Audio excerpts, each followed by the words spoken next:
Bosansko-hercegovački glumac Damir Kustura, kojeg ste između ostalog mogli gledati i u serijama Besa 2 i Konak kod Hilmije, 2019. godine imao je 160 kg. Tada je shvatio da ukoliko nastavi s dotadašnjim životnim tempom, neće daleko dogurati. Morao je otkazati brojne predstave i snimanja jer mu je kilaža predstavljala ogroman problem. U junu 2020.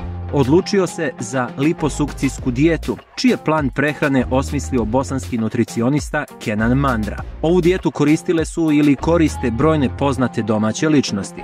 Damir je o svom uspjehu mršavljenja za magazin Azra izjavio: "Želim i moram biti iskren do kraja i reći da je moja transformacija krenula iznutra prema vani, od duhovne ka tjelesnoj, i jedna drugoj su bile uzrok i posljedica. Potpuno sam ostavio stari način života iza sebe. Pridržavao sam se svih savjeta i programa i kilogrami su se topili, a meni se lagano vraćao moj život. Naravno, ne može ništa bez rada.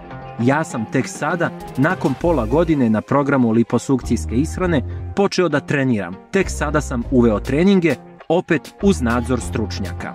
Transformaciju možete vidjeti i sami. Za Damira jedno veliko bravo, što sigurno može biti podstrek i ohrabrenje svima onima koji su na dijeti.